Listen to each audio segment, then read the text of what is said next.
When the man in the last row stood up, the whole courtroom turned to look at him, and my mother-in-law forgot the tissue she had been pressing to her eyes for the judge. He did not hurry. He was tall and gray, and he wore his years like a coat that fit. 2 rows of ribbons, 4 silver stars on each shoulder. He looked at me first, and then at the woman who wanted to take my children, and he asked the court for permission to speak. I want to tell you what he said. I will, but if I say it now, you will not understand why a grieving grandmother and a folding chair and a sealed envelope were the most dangerous things in that room. So let me back up a little. My name came into that courtroom the way it came into everything in those months, through other people. The girl Daniel married, the wife, the soldier. Nobody in that building said my rank until the man in the last row said it, and by then it did not matter because he was not there to tell them who I was. He was there to tell them who my husband had been and what my husband had asked for in his own hand before he died on duty. Daniel was a major in the United States Army. He flew Black Hawks. I am a captain in the United States Air Force, and I move airplanes and the parts that keep them flying, which is not a job anyone makes a movie about, and which I love. We were the kind of couple that packed a diaper bag and a flight bag by the same door. For 9 years, the Army gave him back to me every single time. I believed it always would. Let me show you the life first. You have to see it whole before you watch someone try to take it apart. We met at a joint base in 2016 at a barbecue neither of us wanted to attend. He was a captain then, just off a tour as an aide to a 1-star general, and he had the easy manners of a man who had spent 2 years learning which fork the important people used. I was a lieutenant with grease under one fingernail and no patience for charm. He brought me a plate without asking and said, "You looked like someone who forgets to eat." He was right. I married him 14 months later. Owen was born in 2020. Lily came in 2023. Daniel could land a helicopter in a dust cloud and could not for the life of him put a toddler's hair into a ponytail. So that became mine, along with the airplanes and the taxes and the calendar that told 2 service members where their children would be if the phone ever rang at the wrong hour. We had a plan for everything. Military families do. You learn to write down the things other families get to assume. His mother was part of the life too. I will not pretend she was not. Gloria Ashford had raised Daniel alone after his father left, and she loved her son with a fierce, narrow love that had never quite made room for me. She kept a shrine of him on the mantel, his christening gown, his first uniform, a photograph of him at 6 with a gap in his teeth. When we visited, she talked to the children over my head, and when I corrected her, she smiled the smile of a woman being patient with a houseguest. It grated. It was not a crime. Grandmothers are allowed to love too hard. There were signs. I can see them now, the way you see the crack in the windshield, only after it spreads. When I deployed for 6 months in 2025, my sister kept the children, exactly as our family care plan said. Gloria helped on weekends, which I was grateful for, until I came home and learned she had moved Owen to a different preschool without telling me, closer to her house, and had told the office she was the one to call. I fixed it. Daniel spoke to her. She cried and said she only wanted to help, and we let it go, because she was his mother and grief was not yet in the room to make her dangerous.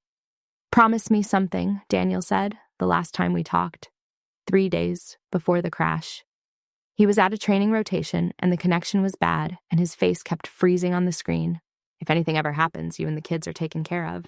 I made sure of it. I put it in writing. I told him not to be morbid. He laughed. Then he got quiet in the way he did when he meant a thing all the way down. "Promise me you won't fight my mother alone. She loves them. She's just going to love them the wrong way if I'm not here." I promised him. I thought I was humoring him. I did not know I was taking an oath.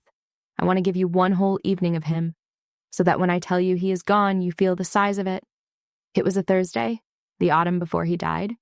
He had been home for 3 months, the longest stretch we had managed in years, and we had all 4 fallen into the ordinary rhythm that military families guard like treasure, because we know how rare it is. He came in the door, still in his flight suit, smelling of jet fuel and cold air, and Lily ran at his knees, screaming his name, and Owen pretended to be too old to run and ran anyway. He made grilled cheese for the children because it was the one thing he cooked with confidence, and he burned the first one and ate it himself so nothing would be wasted. And he told Owen a story about a helicopter that got scared of thunder and had to learn to be brave, which was, I realized halfway through, a story he was telling his son about himself. He gave Lily a bath and got more water on the floor than in the tub. He read the same board book 4 times because she kept saying again, and he never once said no because he had missed too many bedtimes to waste a single one on being tired. After the children were asleep, we sat on the back step with the porch light off so we could see the stars, and he put his arm around me, and he was quiet for a while. My mother called today, he said. She wants to take the kids for a whole week over Christmas, to her house, without us. What did you say? I said we'd all come for a few days together. He rubbed his thumb along my shoulder. She got that tone. You know the one. Like I'd taken something from her. He was quiet again. She loves them, Aaron. I know she does. But she loves like she's afraid there won't be enough. So she grabs. She's done it my whole life. I spent 30 years learning how to love her back without letting her swallow me. He kissed the side of my head. You do it right, you know. You hold on to the kids without holding on so tight they can't breathe. I watch you do it and I think that's how it's supposed to feel. I told him he was being dramatic on a beautiful night. He laughed and agreed and we went to bed. I have replayed that step 1,000 times since. He had told me plainly on a Thursday under the stars exactly what his mother was and exactly what she would do. I had heard it as a complaint about Christmas. He had meant it as a warning. And I think now as a promise to himself that he would protect us from it. 3 weeks later, he went to the legal office and wrote the letter. I did not know that until a general read it out loud in a courtroom. But it started on that back step, with a burned grilled cheese cooling on a plate inside, and a man who loved his mother and his children and had already done the math on what would happen if he was not there to stand between them. The notification came on a Tuesday. I know people say the day stops. It does not stop. It keeps going and drags you behind it. I was at my desk when my commander appeared in my doorway with a chaplain and a major I did not know. And the major had his hat in his hands, and I stood up before anyone said a word because my body understood before I did. Captain Ashford, the major said. The Secretary of the Army has entrusted me to express his deep regret.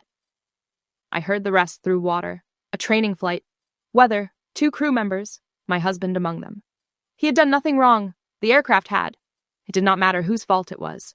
He was not coming home, and I had 2 children asleep at a neighbor's house who still thought their father was a phone call away.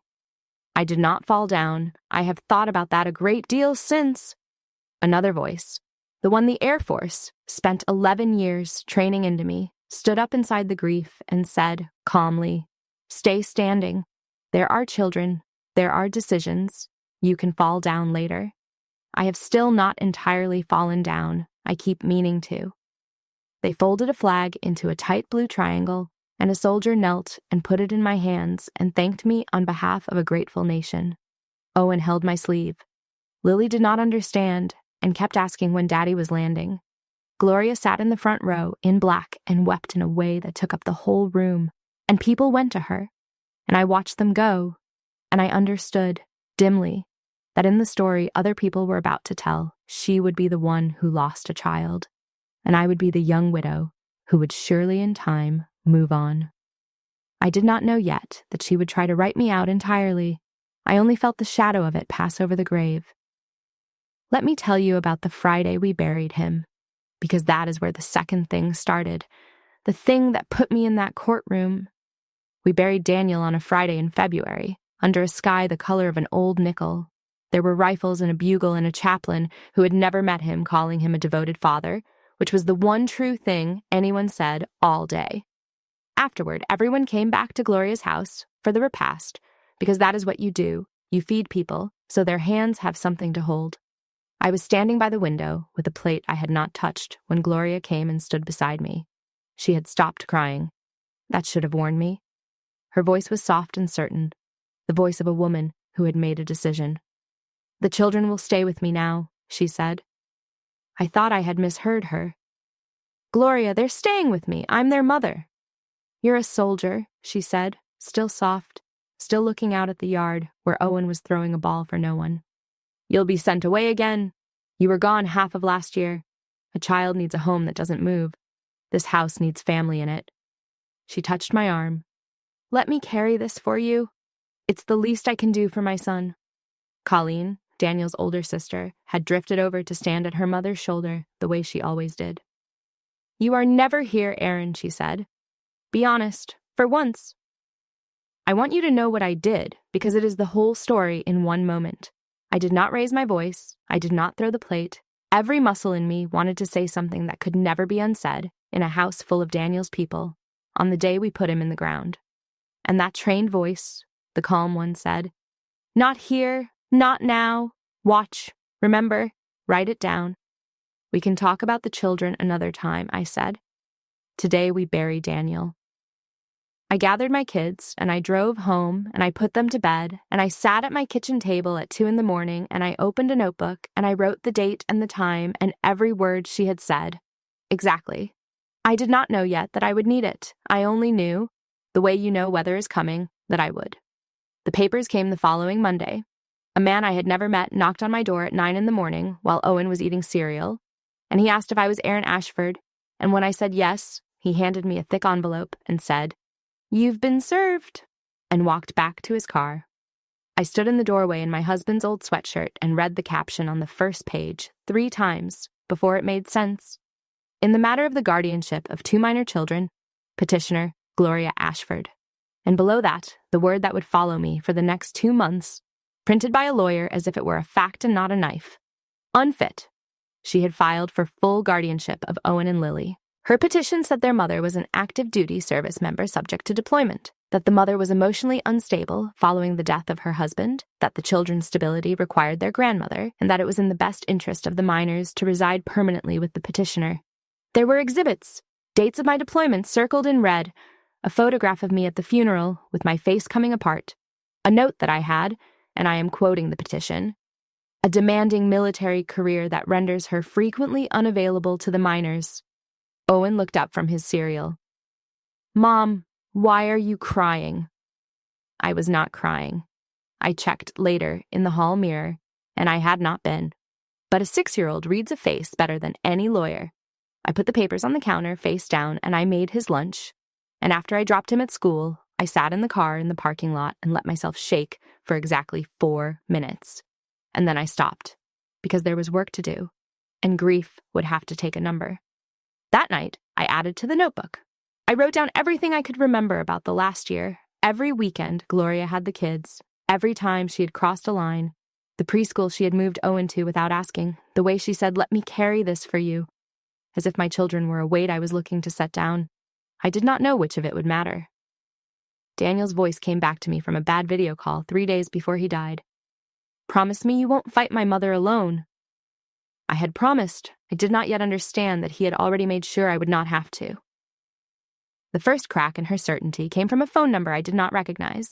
It rang on a Wednesday, 10 days after the funeral, while I was folding the children's laundry because folding small clothes was the only thing that made my hands stop trembling. A young man's voice, careful and formal. He said he was a captain calling from Major Ashford's former command, and that he was the casualty assistance officer assigned to help me, and that there was a matter concerning the major's affairs that he had been asked to discuss with me in person, not over the phone. "Asked by whom?" I said. There was a pause. "By General Brenner, ma'am. He commanded your husband some years ago. He asked me to tell you personally that the major left instructions with the command, a will and a letter, sealed. The major filed them himself before his last rotation and asked that they be kept with his record." I sat down on the edge of the bed with a folded pair of Lily's pajamas in my lap. "A letter?" "Yes, ma'am. In his own hand, notarized, witnessed by 2 officers. He gave copies to the command legal office and kept the original sealed. The instructions are specific about the children." Another pause, and then the captain said the thing that changed the shape of the next 2 months. "It proves what your husband wanted, ma'am, if anyone were ever to question it." I closed my eyes. "Daniel, on a bad connection, 3 days before the crash, I put it in writing. I made sure. I had thought he was being morbid. He had been being a soldier. He had looked at his own mother across a lifetime and seen exactly what grief would do to her. And he had gone quietly to a legal office and built a wall around his family before he ever climbed into that aircraft." "There's something else you should know," the captain said. And now his careful voice went even more careful, the way people talk when they are trying not to accuse anyone of anything. "Mrs. Gloria Ashford has also contacted the command. Twice. She's asked to be recognized as the point of contact for the children, and she's inquired about becoming the payee for their benefits. We told her that those matters go to the surviving parent. I thought you would want to know." I thanked him. I hung up. I sat in the quiet of my children's room, with the laundry half folded, and for the first time since the flag went into my hands, I was not alone in the room. Daniel was in it. Not as a ghost, as a signature, as a man who had left a letter for exactly this, in general who had remembered to have it delivered. I opened the notebook and I wrote one line at the top of a clean page and I underlined it twice. He planned for this. So will I. The next morning I called a lawyer. Yvonne Castellano had a small office over a pharmacy and a wall of framed cases she had won, and a way of looking at you that made you feel measured and, somehow, safe. She read the petition in silence, turning the pages with one finger, and when she reached the word unfit, she made a small sound in her throat that was almost a laugh. Grandparent guardianship over a fit surviving parent, she said, setting the pages down. Do you know how often that wins, Captain? Almost never. The law starts on your side, and it starts there heavily. A parent has a constitutional right to raise their child. A grandmother has feelings. Those are not the same weight. She leaned back. But I am not going to let you walk in there feeling safe, because safe makes people sloppy. She has grief on her side, and grief is sympathetic, and she has one true thing in her petition. You deploy. A judge will worry about that. So we are not going to argue with her heart. We are going to answer her petition, on paper, cold. Every claim she makes, we meet with a document. By the time we are done, the only story left standing in that courtroom is the true one. She said I'm unstable, I said. Because I cried at the funeral. You cried at your husband's funeral, Yvonne said. If you had not cried, she would have called you cold. Grief is not instability. We will have a licensed counselor say so, in writing, with a signature and a license number. Judges believe signatures. She picked up her pen. Now, tell me about the letter, I told her. I watched something sharpen in her face. If the Department of the Army will certify that instrument and produce it through a records custodian, she said slowly, then we do not just have a fit parent. We have the dead father's own documented wish, authenticated by the institution, unforgeable, entered by someone other than you, so no one can say you invented it. She wrote a single word on her legal pad and turned it so I could see. Ace. Do not talk to Gloria. Do not talk to Colleen. Do not post one word anywhere. Grief makes people say things they can be quoted on. Let her keep talking. People who are sure they will win talk too much. That evening, my neighbor was on his porch when I got home, the way he always was, a retired Air Force Master Sergeant named Roy Tibbets who had known Daniel and who had appointed himself, without asking, the man who watched my driveway. He was 71, and he had opinions about everything, and he cut my grass now without being asked, because that was the kind of thing men of his generation did instead of saying they were sorry. You look like a woman carrying a heavy bag, he said. I sat down on his step. I had not meant to tell him. It came out anyway, the whole thing, the petition, the word unfit, the exhibits with my deployment circled in red like a crime scene. He listened all the way through without interrupting, which I have learned is the rarest kind of kindness. You are not the first military kid's mother those people underestimated, he said when I finished. They see the uniform and they think it means you are never home. They do not understand that the uniform is the reason your home holds together. He looked out at the street. You know what you do with people who are that sure of themselves? You let them build the whole house of cards and you bring receipts, and you knock it down one card at a time in front of a judge. Quiet. You do not gloat. You just let the truth do the work. He nodded once as if that settled it. Daniel would have hated the fighting. He would have loved that you did it right. I dug that night, and the house of cards, it turned out, had been built on a forgery. I started with the preschool because it was the loose thread I could see. When Gloria had moved Owen the year before, during my deployment, someone had signed the re-enrollment paperwork. I had assumed at the time it was a mistake, a form Gloria filled out as the emergency contact. But Yvonne had told me to gather every document, so I requested Owen's full enrollment file, and I sat at my kitchen table with the pages the office sent, and I found the re-enrollment consent form, dated in the middle of my deployment, and at the bottom, on the line marked parent or guardian signature, was my name, in my handwriting. Except it was not my handwriting. It was a careful, slow copy of it, the kind you make when you're looking at a real signature and trying to reproduce it. The E in Aaron was wrong. I had signed my name 500,000 times in 11 years of military paperwork, and I knew the shape of it, the way you know your own face, and that E was not mine. Someone had signed my name to a legal document, in a state where I was not present, on a day I could prove I was on the other side of the world. I did not shake this time. I got very still. I photographed the form. I emailed it to Yvonne with 3 words. She forged this. Yvonne called me within the hour. Do not confront her, she said. Do not tell a soul. This is not a card we play early. This is a card we play in the room when she is under oath, after she has spent an afternoon telling a judge how much she loves the rule of law and the children's stability. I could hear her smiling. Captain, people who forge a signature to move a child do not stop at one thing. Keep pulling. I kept pulling. Ruben Ortega called me the next week. He had been Daniel's best friend since flight school, a chief warrant officer who flew the same aircraft and who had been grounded with a broken hand the week of the crash, which was the only reason he was alive to make the call. He had been at the funeral. He had not been able to speak to me then. Now his voice was rough. I have to tell you something Dan told me, he said. About a year ago, we were on a range and he got quiet and he said, if anything ever happens to me, my mother is going to try to take my kids. He said it just like that, flat, like he had already seen it. And he told me he had written it all down and made it legal, and that if it ever came to a fight, I was to tell you one thing. Ruben's voice caught. He said, tell her not to fight. Tell her to prove. He said you would want to fight, and that fighting was what his mother wanted, because a fight looks unstable, and proof looks like the truth. He said, tell Aaron to bring proof, not a fight. I wrote it down word for word, because a man who will say that under oath is worth more than any document. Then I sat in my kitchen, and I let myself understand, fully, for the first time, what my husband had done. He had not just protected us. He had scouted the ground. He had known his mother better than I did, and he had left me a map.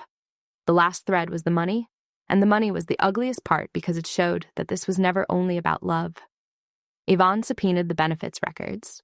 Daniel had a service members group life insurance policy for $400,000, and I was the named beneficiary, in writing, unchanged from the day Owen was born. That was clean. But the children were also owed survivor benefits, a monthly dependency payment and a survivor annuity meant to carry them until they were grown.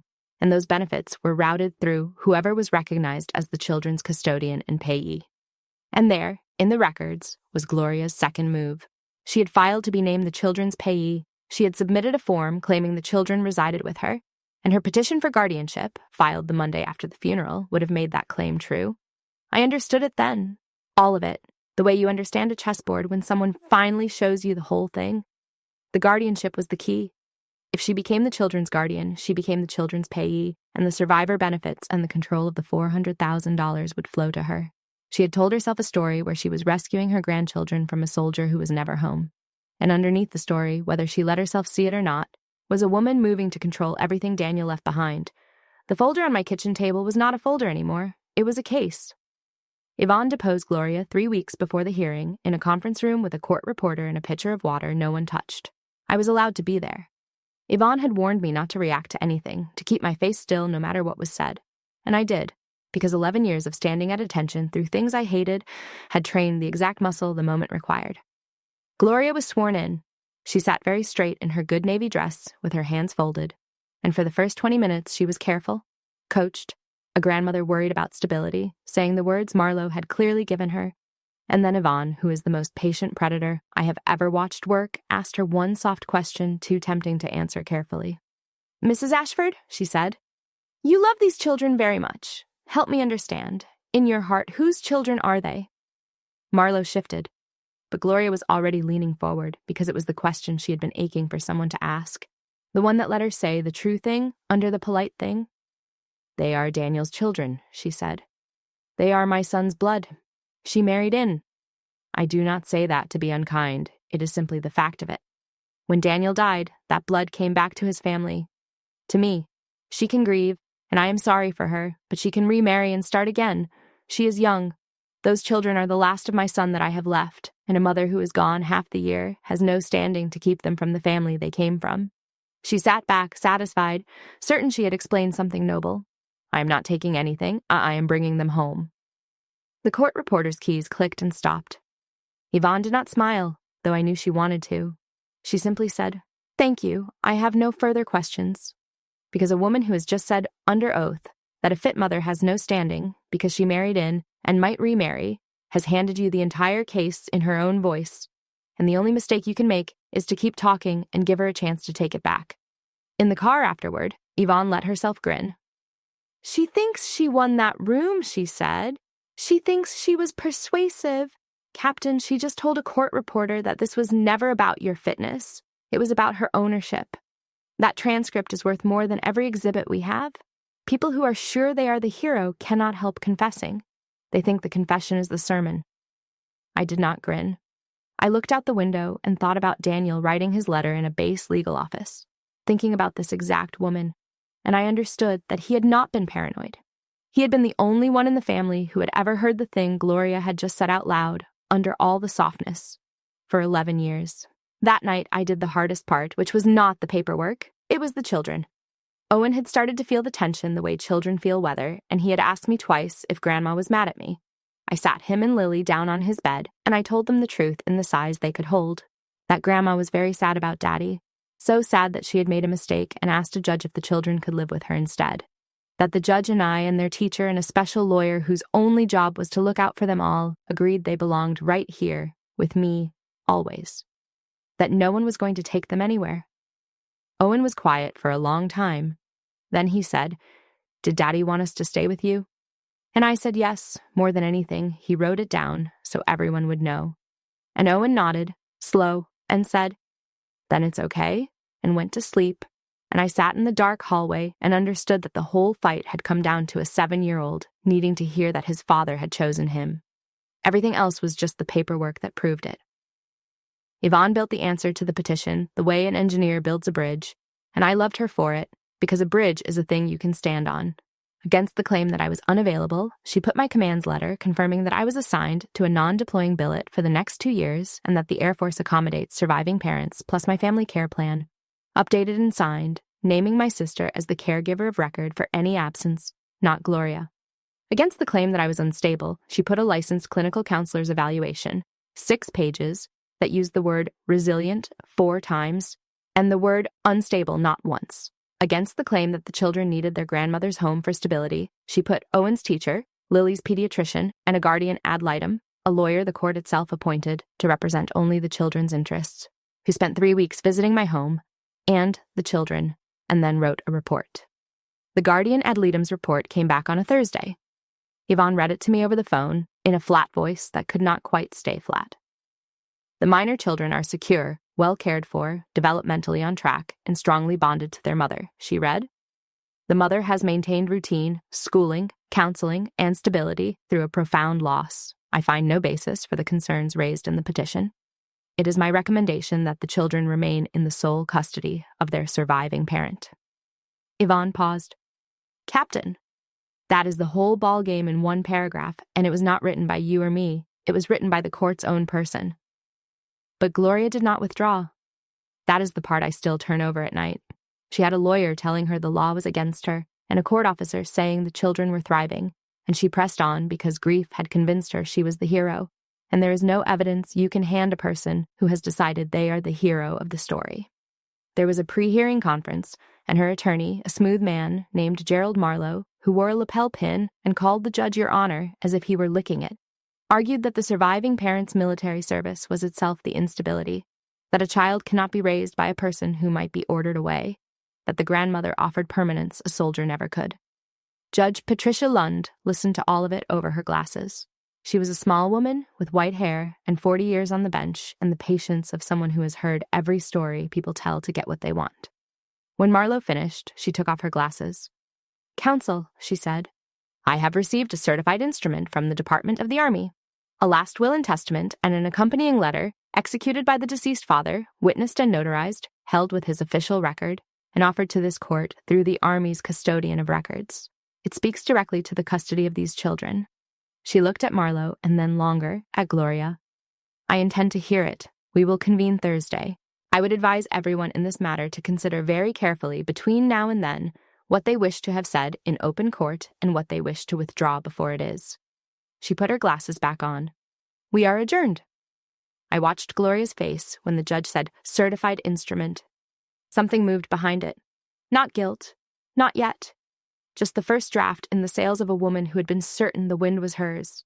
She turned and looked at me across the courtroom, really looked at me for the first time since the funeral, and I did not look away, and I did not gloat, because Roy had told me not to, and because there was nothing to gloat about. She was Daniel's mother. In 3 days, a room full of strangers was going to hear her son tell her no from the other side of the grave. I would not have wished that on anyone. I only needed it to be true. Thursday came the way the hard days always come, too fast and too slow at once. I wore my service dress, the dark blue coat, the 2 silver bars of a captain on my shoulders, my ribbons in their small, neat rows, my hair pulled back into the regulation bun I had worn 10,000 mornings. I did not wear it to intimidate anyone. I wore it because it was true and because Marlowe had spent 2 months turning it into an accusation, and I was not going to hide the thing they wanted me ashamed of. I put my children with my sister. I drove to the county courthouse. I sat down next to Yvonne at a wooden table worn smooth by other people's worst days. The courtroom was small. Gloria sat across the aisle in navy, Colleen beside her, Marlowe in front. The gallery held a scatter of people, a few of Daniel's relatives, a reporter from the local paper who had heard the words "fallen soldier in custody" in the same sentence. I did not notice the man in the last row. He had come in quietly, in a plain dark suit, and he sat with his hands folded, and he waited. Marlowe went first. He was good.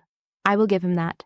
He talked about a grandmother's love and a home that never moved, and a little boy and a little girl who had already lost their father and should not, he said, be raised in the shadow of a mother who could be sent away by a phone call at any hour of any night. He said the word deployment the way you say the word tumor, and then he said the sentence he had built the whole case to say, the one that had been sitting in the petition since the Monday after the funeral, and he said it looking right at me. A soldier cannot raise children, Your Honor. She will deploy, and she will be gone, and these children will be raised by strangers. Her own career is the instability. Grandmother's home is the only fixed point these children have left. Gloria lifted a tissue to her eyes. Yvonne stood. She did not rush. She entered the Guardian ad litem's report, and my command's letter, and the counselor's evaluation, and the pediatrician's note, one exhibit at a time, laying the bridge across the water plank by plank. Judge Lund read each one. The courtroom was very quiet. I could feel the case turning, slow and heavy, like a ship coming about, and I let myself believe for the first time that I would go home and my children would be there and stay there. And then Yvonne said, Your Honor, the Department of the Army has produced a certified instrument executed by the children's father. We move to have it read into the record. Marlowe was on his feet. Objection. We have not had the opportunity to examine the circumstances under which a grieving deploying officer signed some document. For all we know, his wife stood over him. There is no one here to authenticate it. There is no one here who can speak to what Major Ashford wanted. That was when the man in the last row stood up. He did it without hurry, the way a mountain does not hurry. Every head in the courtroom turned. He was tall and gray, and he wore a plain dark suit, but he stood the way career soldiers stand, and when he spoke, his voice filled the room without rising. Your Honor, he said, there is someone here who can speak to what Major Ashford wanted. My name is Harlan Brenner. I am a general in the United States Army. I commanded Daniel Ashford when he was a young captain, and I have known him and this family for 11 years. He looked at Marlowe and then at Gloria, and his face was not unkind, which was somehow worse. The instrument before the court was filed with my command. I am the custodian's authority for it. I can authenticate it, and with the court's permission, I would like to read what the major wrote. He asked that it be read if it ever came to this. I would rather not have to. But he asked me, and I told him I would, and I keep my word to my soldiers. Judge Lund looked at him for a long moment. General, she said, the court would be glad to hear it. Please. He took a single folded page out of his breast pocket. It had been sealed. The broken wax was still on it. He put on a pair of reading glasses, which made him briefly ordinary, an older man reading a letter, and then he read, and Daniel's voice came into that courtroom as clearly as if he had walked through the door. To whoever reads this, and I pray no one ever has to, the general read, My name is Daniel Ashford. If you are hearing these words, then I'm gone, and my family is in a fight I hope to spare them. I am writing this with a clear head and no one standing over me, in the base legal office, with 2 officers as witnesses, because I know my own family better than I wish I did. My wife, Erin, is the finest person I have ever known and the best mother 2 children were ever given. She serves her country. That is not a flaw. That is the reason our home has ever held. I name her, and her alone, as the sole guardian and custodian of our children. There is no one else. I want that in the plainest words the law allows. My mother will read this too, and to her I say the hardest thing. I love you. You raised me alone, and you did it well, and everything steady in me came from you. But your love has always needed to own the thing it loves, and I have watched you circle my wife and my children the way you circled every good thing that was ever mine but not yours. If I am gone, you will tell yourself you are saving them. You will not be. You will be taking them from the one person I trusted with my whole life. Do not do it, Mom. And if you have already started, then to the court I say this plainly. My children stay with their mother. That is my will. That is the last order I will ever give, and I gave my whole life to an army that runs on them." The general stopped reading. He folded the page along its old crease. The courtroom was so silent I could hear the reporter's pen stop moving. "There is more," General Brenner said, "concerning the children's benefits which the major directed to be held in trust for them, in the mother's care, and which I am given to understand a separate petition sought to redirect. The court has those records." He looked at Gloria then, and his voice went very gentle, and it landed harder than any shout. "Mrs. Ashford, I carried your son's flag. I would have carried this letter to my own grave unread if you had let it stay sealed. I am sorry. He loved you. He was also right." Gloria was not holding the tissue anymore. Her hands had gone still in her lap. She was looking at the folded page in the general's hand as if it were her son's face, and in a way it was. Judge Loon let the silence sit for a moment. Then she spoke. "I have heard enough," she said. "The petition for guardianship is denied.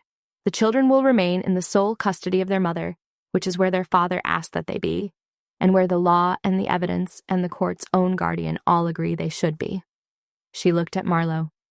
"Counsel, there is a matter of a re-enrollment consent form bearing a signature that the respondent says is not hers, executed while she was deployed overseas. That is not a matter for this court. It is a matter for the district attorney, and I am referring it. We are adjourned." She struck the gavel once. It was the quietest gavel I have ever heard. It did not need to be loud. The whole room already knew. I did not stand up right away. Yvonne put her hand over mine on the table. Across the aisle, Gloria was still looking at nothing, and Colleen had her arm around her mother, and for the first time it was not a chorus. It was just a daughter holding a mother who had lost. I felt the thing I had not expected to feel, which was not triumph. It was grief, all over again, the same grief. Because a family had broken, and my husband was still dead, and no verdict was ever going to fix the only thing I actually wanted, which was him, walking through that door, late as always, apologizing for missing it. This was never about winning against a grieving woman. It was about keeping a promise for a man who could not keep it himself. General Brenner was waiting for me on the courthouse steps. He had his hands folded in front of him, and he was looking out at the parking lot, and when I came out he turned and did something I did not expect. He came to attention, and he saluted me. A 4-star general, 61 years old, saluting a captain on a courthouse step. I was so startled I almost forgot to return it. "I did not do that for your rank, Captain," he said, lowering his hand. "I did it for you. Daniel talked about you every time I saw him for 11 years. He was not a man who bragged. He bragged about you." He reached into his pocket and took out a coin, a heavy challenge coin worn smooth at the edges. "This was his. He gave it to me the day I pinned his major's leaves on him and told me to give it back to him when he made colonel, which he was going to. He is not going to make colonel now, so I am giving it to his son when the boy is old enough to know what it means. Would you hold it until then?" I took the coin. It was warm from his pocket. I could not speak, so I nodded. "There is one more thing, and then I will leave you to your life," he said. "The woman in there, his mother." He was quiet for a moment. "What she tried to do was wrong, and the court was right to stop it, and if you want to press the matter of that forged signature, no one on this earth would blame you, least of all me." He looked at me steadily. "But I buried 3 of my own soldiers this year, Captain, and I have watched what grief does to the people who love them, and it does not always look like grief. Sometimes it looks like a war. I am not telling you what to do. Daniel would not have told you what to do either. I am only saying that he loved her and that he would have wanted the ending to have some mercy in it, if mercy could be afforded. You are the only one who gets to decide if it can." Then he shook my hand, and he got into a plain government sedan, and he was gone, and I stood on the steps holding my husband's coin, and the whole weight of a choice I had not known was mine to make. The district attorney's office called 2 weeks later. A polite woman explained that Judge Lund had referred the matter of the re-enrollment form, that forging a parent's signature on a legal document was a real offense, and that they were prepared to move forward if I wished to cooperate as the victim. She asked me what I wanted to do. I thought about it for 11 days. I am not a saint. I want to be honest about that. There was a part of me that wanted Gloria to feel, for 1 hour, the fear I had felt for 2 months, the fear of a stranger deciding whether I would keep my children. There was a part of me that wanted the record to say, in the plain language of the law, that she was the one who had done wrong. That part of me was loud. But every night I came home to 2 children who had already lost their father, and I did the math that Daniel would have done, the cold, clear math under the grief. If I pressed charges, Owen and Lily would grow up knowing their mother had sent their grandmother to court. The story would harden. There would be no version of the future where they had a grandmother at all. And Daniel, in a legal office with 2 witnesses, thinking about exactly this moment, had not asked me to punish his mother. He had asked me to keep the children. I had done that. The letter had done that. The punishing was extra, and the extra would land on my kids. I called the district attorney back. I told her I did not wish to pursue charges, on one condition, that I knew they could not enforce, but that I wanted on the record anyway. That Gloria Ashford understood, in writing, exactly what she had signed, and exactly what it had almost cost. They sent her a letter. She kept it. I found out later she kept it in the same box as Daniel's christening gown, which is the most Gloria thing I've ever heard, and which told me she had finally understood it as what it was, a thing her grief had done that her son had died, asking her not to do. She came to my door on a Sunday in June. I saw the car from the window and my stomach dropped, and Roy, cutting my grass across the yard, straightened up and gave me a look that said he would come stand on the porch if I wanted him to. I shook my head. Gloria got out of the car slowly. She had aged 10 years and 4 months. She was holding something against her chest. And when she got closer, I saw it was a framed photograph, the one from her mantel. Daniel at 6 with the gap in his teeth. She stopped at the bottom of the steps. She did not try to come up. "I am not going to ask to come in," she said. Her voice was nothing like the certain, soft voice at the repast. It shook. I told myself I was protecting him by protecting them. That is what I told myself every day, that if I had the children, I still had a piece of him. She looked down at the photograph. I read his letter every night since. I hear him telling me no. He was always the only one who could tell me no and have me listen. I was too late to listen. I am so sorry, Aaron. I know sorry does not open a door. I stood on my porch and I looked at this woman who had tried to take my children and who had loved my husband before I ever met him. And I felt both of those things at the same time, and I did not have to choose between them, and that was the thing grief and the Air Force had both taught me, that 2 true things can sit in the same room. "It doesn't open the door all the way," I said. "I want to be honest with you, because Daniel was always honest with you, and it is the only thing that ever worked. What you did broke something. It is going to take a long time, and it may never come all the way back." She nodded. She had expected that. It was almost a relief on her face to be told the truth instead of managed. "But you are their grandmother," I said. "You are the only one they have on his side. And Daniel loved you, and I am not going to raise his children to think their father came from someone worth erasing. So here is the door I can hold open. Sundays, here or the park in the open where I can see. We will start there. If you can live inside that, you get to be their grandmother for the rest of their lives. If you try to make it into more than it is, even once the door closes and it stays closed, that is the whole offer. It is more than the law would have given you, and it is exactly what I can afford." She was crying, but quietly now, the ordinary crying of a person, and not the flood that had filled a funeral home. "Sundays," she said. "I can live inside Sundays." Owen had come to the screen door. He looked at his grandmother, uncertain. The way children are uncertain when they can feel that something has been wrong between the grown-ups but do not have the words for it. Then he held up the drawing he had been working on all morning, a crayon helicopter with a stick figure waving from the door, and he said, "Grandma, this is Daddy flying. Do you want it?" Gloria made a sound I will not try to describe. She said yes. She said yes, she wanted it very much.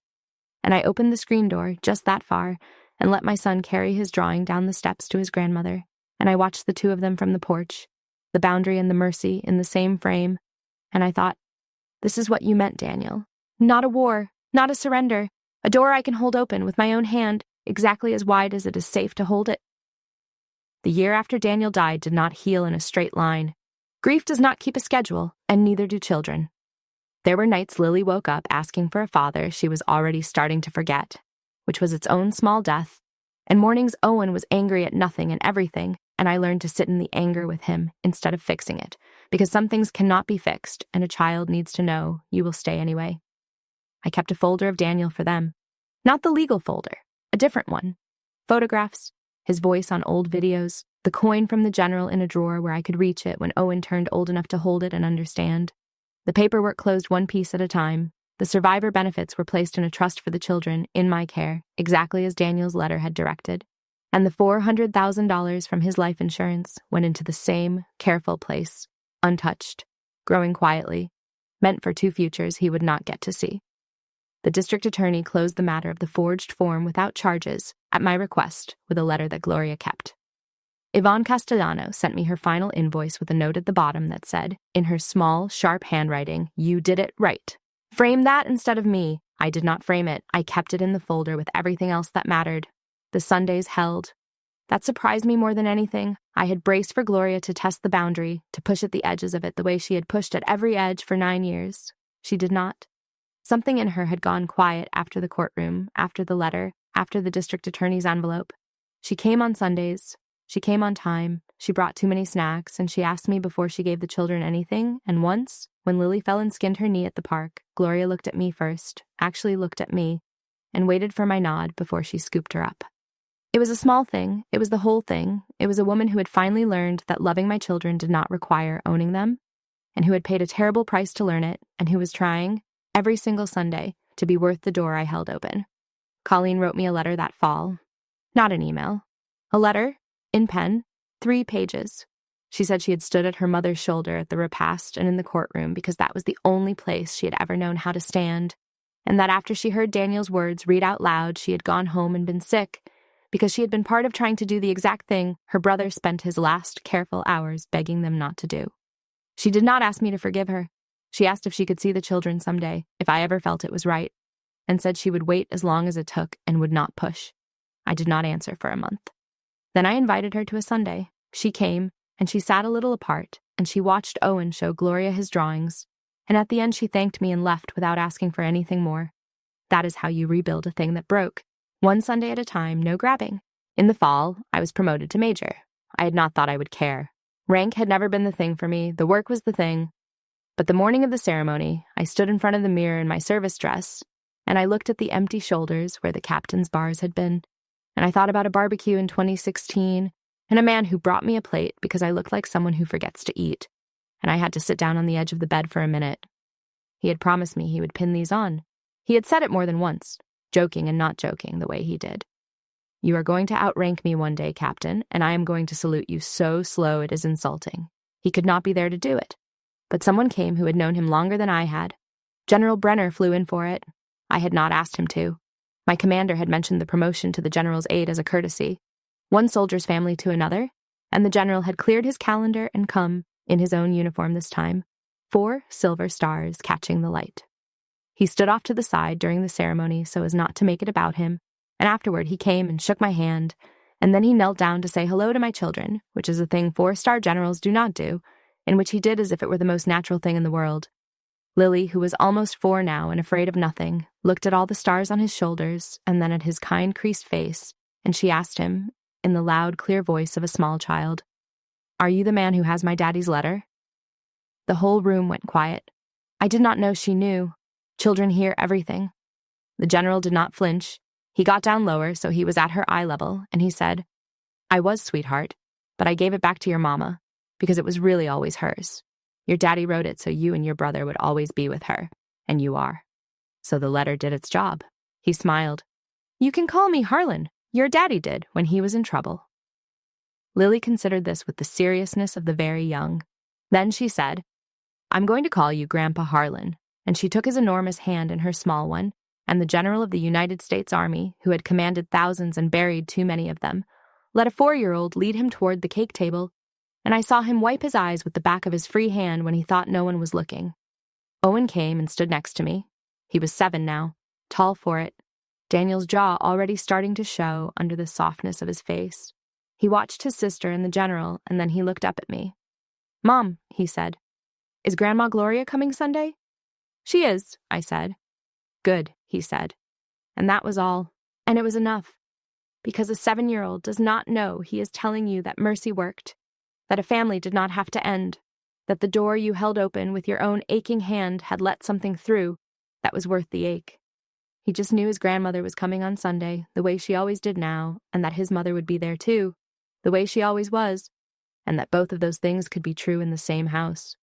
Roy Tibbets cut my grass that weekend without being asked and drank my coffee on my porch and told me Daniel would have been proud, and then got embarrassed at having said something with feeling in it and changed the subject to the state of my gutters. I let him. Men of his generation say I love you by pointing out your gutters. I have learned to hear it. I keep Daniel's coin in the drawer, and the Guardian's report in the folder, and the flag in a triangle case on the shelf where the children can see it, but not so high they cannot ask about it. And on the hard nights, when the house is quiet and the weight of doing all of it alone sits on my chest, I take out the copy of his letter, the one the court gave me, and I read the line that matters most. She serves her country. That is not a flaw. That is the reason our home has ever held. He was right. It held. It is holding still. If my story has taught you anything, let it be this. The people who love you the wrong way can hurt you just as deeply as the people who never loved you at all, and sometimes more, because the law and the heart both hesitate to call it what it is. But love is not the same as control, and grief is not a license, and no one, not a stranger, and not your own family, has the right to decide that your service makes you less of a mother. You do not have to become cruel to win. You do not have to burn the house down to keep your children in it. You have to stay calm and gather the truth and let the truth do the work and hold the door exactly as wide as it is safe to hold it. Dignity is not weakness. It is the strongest thing I own. If this story moved you, please share it with someone who needs to hear it tonight. A military spouse, a widow, a parent who has been made to feel small by the people who should have stood beside them. Your share may be the thing that reaches them, and I would love to hear from you in the comments. Have you ever been underestimated by your own family? Did the truth ever arrive when you had almost stopped believing it would? Tell me. I read them, and so do the people who need to know they are not the only ones. If you want more stories like this one, stories about courage and justice, and the quiet kind of hope that outlasts the people who try to break it, then subscribe and stay with us. There is always another one coming. Thank you for being here, and for listening to the end, and for caring about a family you have never met. It matters more than you know. The end.